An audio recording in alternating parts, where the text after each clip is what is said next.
साथियों, जैसा कि आप सभी जानते हैं, आज अहमदाबाद एयरपोर्ट पर एक विभत्स विमान दुर्घटना हुई जिसमें लगभग अब तक 290 लोगों की जान चली गई है।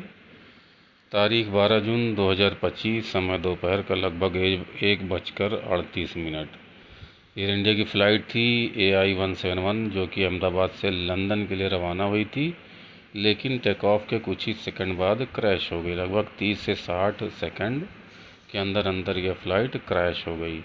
बहुत सारे चैनलों पर आपने इसके विश्लेषण देखे और एनालिसिस देखा। लोगों ने अपने अपने तर्क दिए, लेकिन एक बहुत ही सूक्ष्म बात, बहुत ही छोटी सी बात जो लगभग सारे चैनल्स पे बड़े बड़े एंकर मिस कर रहे हैं और जो बड़े बड़े यूट्यूबर्स हैं वो भी मिस कर रहे हैं। रीज़न साथियों बिल्कुल सामने है, बिल्कुल स्पष्ट दिखाई दे रहा है कि किस वजह से, किस रीजन, किस कारण से यह विमान दुर्घटना हुई है। साथियों, अब कुछ मोटी मोटी बातें मैं आपके समक्ष रखना चाहता हूँ। ये फ़्लाइट थी एयर इंडिया की AI-171 जो अहमदाबाद से लंदन गेटविक के लिए उड़ान भर रही थी। टेक ऑफ का समय था दोपहर 1:38। रनवे नंबर 23 था। प्लेन में 242 लोग सवार थे, 230 यात्री थे और 12 क्रू मेंबर्स थे। क्रू मेंबर्स वह लोग होते हैं जो पायलट समेत और जो दूसरे स्टाफ के लोग होते हैं जो प्लेन को उड़ाने में और अंदर सेवा वगैरह देने में सम्मिलित होते हैं। उड़ान के 30 से 60 सेकंड के अंदर ही प्लेन जो है वो मेघानी नगर इलाके में एक रिहायशी कॉलोनी पर गिर गया। अब विमान के बारे में कुछ जानकारी आपको देता हूँ, फिर मैं अपने निष्कर्ष को आपको बताऊँगा, अपना आपके सामने एनालिसिस रखूँगा जो मुझे बहुत ही प्रमाणित टाइप का लगता है। बहुत ही मुझे ऐसा लगता है कि यही कारण था, यही रीज़न था। विमान के बारे में जानकारी यह है कि यह विमान था Boeing 787-8 dream liner. Registration number साथियों इसका था VTANB। ये एक मॉडर्न और सेफ विमान माना जाता है जो लंबी दूरी की उड़ानों के लिए बनाया गया है। लगभग 9000 किलोमीटर का यह सफ़र कर सकता है अगर पूरी तरह इसके अंदर ईंधन भर दिया जाए। अहमदाबाद एयरपोर्ट से लंदन गेटविक एयरपोर्ट की जो दूरी है लगभग 6500 किलोमीटर है। तो आसानी से ये 8 घंटे या 10 घंटे के अंदर इस सफ़र को पूरा कर लेता। लेकिन अफसोस है, ईश्वर दिवंगत आत्माओं को शांति दे। मरने वालों के लिए दुआ कीजिए और यह भी दुआ कीजिए कि ऊपर वाला ऐसी विभत्स मौत से हम सबको बचाए। तो यह हादसा बोइंग 787 ड्रीम लाइनर के इतिहास का पहला बड़ा जानलेवा हादसा है। तो बोइंग 787-8 ड्रीम लाइनर जो है इसके इतिहास में कभी भी यह क्रैश नहीं हुआ, कोई बड़ी दुर्घटना इसके साथ नहीं घटित हुई। यह पहली मर्तबा हुआ कि आज यह 12 जून को 2025 को क्रैश हो गया। शुरुआती रिपोर्ट्स और चश्मदीदों के अनुसार विमान ठीक से ऊपर नहीं जा पाया, लैंडिंग गियर नीचे ही था। लैंडिंग गियर से मुराद साथियों जो जहाज़ का चक्का होता है, जो टायर होता है, जो पहिया होता है, उसका पूरा जो यांत्रिक संरचना होती है वह जो है लैंडिंग गियर कहा जाता है।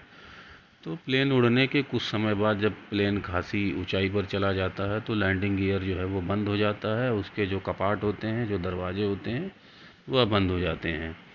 तो लैंडिंग गियर नीचे ही था और विमान सिर्फ 600 से 700 फीट की ऊंचाई तक पहुंचा। उसके बाद बाईं ओर झुकने लगा और सीधे नीचे गिर गया, यानी दाहिने का उल्टा बायां। तो बाईं ओर झुका और सीधे जो है नीचे की तरफ गिरने लगा।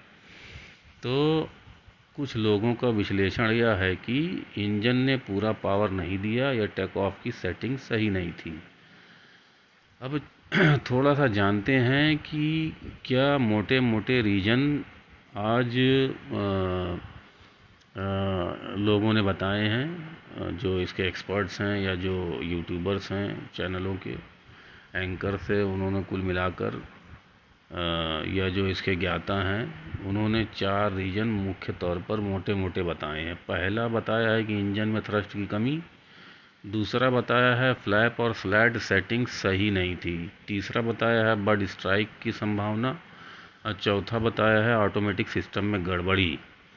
अब थोड़ा विस्तार से देखते हैं। इंजन में थ्रस्ट की कमी, तो यहाँ पर अंदाज़ा ये लग रहा है कि शायद प्लेन को हवा में उठाने के लिए ज़रूरी ताकत ही नहीं मिल पाई, ज़रूरी जो थ्रस्ट है वह मिला ही नहीं। इस वजह से जो है कि जो प्लेन है वो स्टॉल हो गया और नीचे की तरफ गिरने लगा। फ्लैप और स्लैट सेटिंग सही नहीं थी। तो साथियों, जो हवाई जहाज़ के पंख होते हैं, पर होते हैं, उनके आगे जो है स्लैट्स लगे होते हैं और परों के पीछे फ्लैप्स लगे होते हैं, और ये जो है जहाज़ को लिफ्ट कराने में मुख्य भूमिका अदा करते हैं। बर्ड स्ट्राइक की संभावना जो व्यक्त की जा रही है कि टेक ऑफ के दौरान पक्षियों से टकराने की आशंका भी जताई गई है, जिससे इंजन डैमेज हो सकता है। चलिए, इसकी भी एक संभावना बता दी गई है। चौथा यह बताया गया कि ऑटोमेटिक सिस्टम में गड़बड़ी, जैसे ऑटो थ्रोटल या फ्लाइट डायरेक्टर ने गलत डाटा दिया हो। इसको मौका पड़ेगा तो विस्तार पूर्वक मैं आपको बताऊंगा कि ऑटोमेटिक सिस्टम में गड़बड़ी की क्या संभावना है। अब बात करते हैं कुछ रिपोर्ट्स की। तो उनके मुताबिक उसी दिन इस विमान में कुछ तकनीकी शिकायतें आई थी, जैसे एयर कंडीशनिंग, स्क्रीन और लाइट्स में दिक्कत। ये चीज़ें उड़ान को सीधे प्रभावित नहीं करती हैं, लेकिन इससे मेंटेनेंस पर सवाल ज़रूर उठते हैं। एक यात्री जो कि दिल्ली से अहमदाबाद आए थे, आकाश वत्स, उन्होंने अपना वीडियो जारी किया है, ट्विटर पर टैग भी किया है, और जो प्रॉब्लम्स थी, जो दिक्कतें थी, उसको वहाँ पे उन्होंने दिखाया है, दर्शाया है कि किस तरीके की परेशानियों का सामना उन्हें करना पड़ा। तो साथियों, यह सब जानकारियाँ सुबह से लेकर अब तक आप देख चुके हैं। अब इस वक्त की जो इन्फॉर्मेशन है कि जो फ़्लाइट डेटा रिकॉर्डर है और कॉकपिट वॉइस रिकॉर्डर है वह मिल चुका है। तो यह जल्द ही बता देगा कि टेक ऑफ के वक्त इंजन कितना पावर दे रहे थे, फ्लैप्स की पोजीशन क्या थी, कोई पक्षी टकराया था या नहीं टकराया था, पायलट्स ने क्या क्या कहा और किया उस समय। इन सभी डिटेल से असली वजह सामने आ जाएगी, लेकिन इसमें कुछ दिन लग सकते हैं और ज़रूरी नहीं कि जो सही तथ्य है वही आपके सामने लाया जाए। बहुत सारे इसके फिनंशियल और कमर्शियल रीज़न हो सकते हैं। बहरहाल यह हादसा जो है पूरे देश के लिए गहरा दुख लेकर आया है। उम्मीद करते हैं जांच जल्द पूरी हो और ऐसी घटनाएं दोबारा कभी ना हो, और यही हमारी प्रार्थना है साथियों। अब मैं जो है कि अपने खुद के विश्लेषण पर आता हूँ। साथियों, जैसा कि अजय वत्स का जब आप वीडियो देखेंगे जो उन्होंने ट्विटर पे ट्वीट किया है, तो उसमें बहुत सारे माल फंक्शनिंग की वह शिकायत कर रहे हैं कि जो प्लेन का एसी है वह सुचारू रूप से नहीं चल रहा है। तो साथियों, मैं इशारा यही करना चाहूँगा, बाकी टीवी नहीं चल रहा है और दूसरी चीज़ें नहीं चल रही हैं, उसकी तरफ मैं आपको बाद में ले जाऊँगा। मैं दो चीज़ों की तरफ आपका ध्यान ले जाऊँगा। पहली चीज़ की जो एसी है वह सुचारू रूप से नहीं चल रहा है। दूसरी बात ये कि जो फ्लैप्स हैं वो भी सुचारू रूप से ऑपरेट नहीं हो रहे थे। यह दोनों चीज़ें यह बताने के लिए काफ़ी हैं कि एयर इंडिया की इस फ़्लाइट 787 जो है बिल्कुल इसके अंजर पंजर ढीले चुके थे, और यह जो है कि भयानक तरीके से मेंटेनेंस चाहती थी। साथियों, इसकी खड़खड़ाहट और धड़धड़ाहट का ये आलम था, ये स्थिति थी कि आसमान और मौसम साफ होते हुए भी अजय वत्स ने बताया कि जो पायलट साहब थे वो कह रहे थे भैया जहाज़ तो उतार रहे हैं, लेकिन आपको टर्बुलेंस का एहसास होगा, यानी धड़ धड़ थड़ थड़ का एहसास होगा। अब बताइए, अच्छी खासी फ्लाइट होती तो काहे का क्यों टर्बुलेंस होगा भैया, क्यों खड़ खड़ खड़ खड़ धड़ धड़ करेगी। ये तो हाल है हमारी एयर इंडिया का। टाटा जो है इसको टेक ओवर कर लिया है, लेकिन भाई काम कुछ नहीं हो रहा है, जो बात है साफ। अब मैं यहाँ आपको बताता हूँ वह रियल संभावित रीजन जिसकी मुझे प्रबल संभावना लगती है कि यही कारण था। देखिए, अजय ने बताया था कि एसी जो है वो ढंग से चल नहीं रहा था, और जो विंग्स के जो फ्लैप्स थे वो भी ढंग से ऑपरेट नहीं हो रहे थे। अब आपको यह मैं जानकारी देता हूँ कि जो बोइंग 787 ड्रीम लाइनर है वह फ्लाई बाय वायर सिस्टम से चलता है। यानी पहले जो पुराने जहाज़ होते थे वह मैनुअल तरीके से ऑपरेट होते थे। यानी जो जॉयस्टिक वगैरह या जो हैंडल होता था, जब पायलट उसको मैकेनिकली जो है उसको ऑपरेट करता था, तो मैकेनिकली जो है वो गराड़ियों या छोटे छोटे गेयर्स की मदद से वो फ्लैप्स वगैरह सब चलते थे। लेकिन जैसे जैसे एडवांसमेंट आया, तरक्की हुई, मॉडर्न दौर आया, तो fly by wire system introduce हुआ।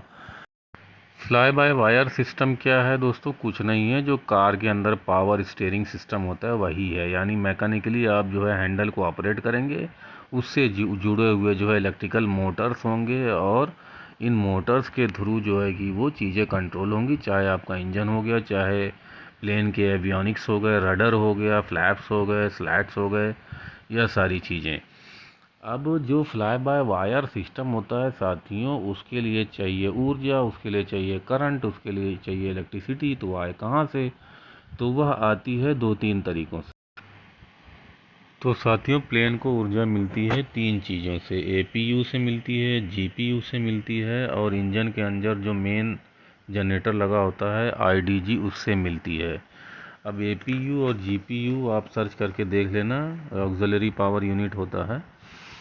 तो इसका काम जो है एवियोनिक्स को और दूसरी चीज़ों को पावर देना होता है। लेकिन फ्लाई बाय वायर सिस्टम को पावर एपीयू या जीपीयू नहीं देता है। ये पावर फ्लाई बाय वायर को जो पावर मिलती है वह आईडीजी से मिलती है। आईडीजी क्या होता है? इंटीग्रेटेड इलेक्ट्रिसिटी जनरेटेड होता है, जो जेट इंजन लगे होते हैं उसी के साथ, उसी के अंदर ये भी लगा हुआ होता है। यानी रनवे पर पहले फ़्लाइट आती है, फिर इंजन स्टार्ट होता है। जब इंजन स्टार्ट होता है तो इससे लगे आईडीजी जनरेटर्स जो हैं वो इलेक्ट्रिसिटी जनरेट करना शुरू कर देते हैं। तो जैसे ही इलेक्ट्रिसिटी जनरेट करना शुरू करते हैं, जो प्लेन के अंदर, हवाई जहाज़ के अंदर जो फ्लाई बाय वायर सिस्टम है, जो सारी चीज़ों को कंट्रोल करेगा, रडर को कंट्रोल करेगा, फ्लैप्स को कंट्रोल करेगा, स्लैट्स को कंट्रोल करेगा, फ्लैप्स को कंट्रोल करेगा। ये सारी इमेजेस मैंने यहाँ पे अपलोड कर दी हैं इस वीडियो के अंदर। आप फ्लैप्स को और रडर को और जो है कि स्लैट्स को देख सकते हैं। और साथ ही साथ जो इंजन का थ्रॉटल है और सारे एवियोनिक्स हैं, उसको पावर यही आईडीजी देता है। और साथ ही साथ जो मुख्य बात है जो आपको बताना चाहता हूँ, जो हवाई जहाज़ का एयर कंडीशनिंग सिस्टम होता है, उसको भी रेगुलर तरीके से पावर जो मिलती है वह आईडीजी से ही मिलती है। अगर ग्राउंड पे प्लेन खड़ा है तो पायलट जो है वो एपीयू को चुन सकता है कि एपीयू से जो है कि वो पावर सप्लाई जो है एयर कंडीशनिंग सिस्टम को मिल जाए। लेकिन जब प्लेन जो है फ्लाई करता है तो एपीयू को कट करके जो इलेक्ट्रिसिटी सप्लाई है वो आईडीजी से चालू कर दी जाती है।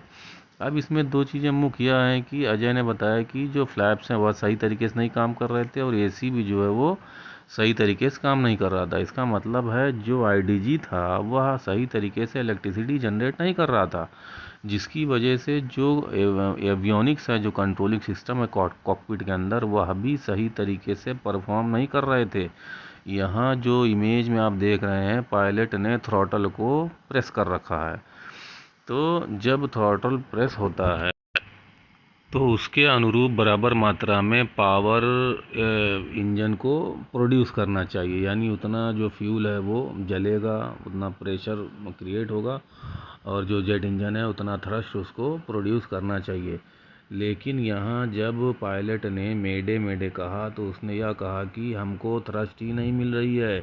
यानी वो इस लीवर को प्रेस कर रहा है, प्रेस कर रहा है, प्रेस करते जा रहा है। मेरे ख्याल से उसने अपना सब कुछ जो है कि उस वक्त जो उसके मस्तिष्क में, जहन में आ रहा था, यूज़ कर लिया, और वह जो है कि थ्रस्ट जनरेट नहीं कर पाया। यानी जो जेट इंजन थे वह थ्रस्ट जनरेट ही नहीं कर पाए।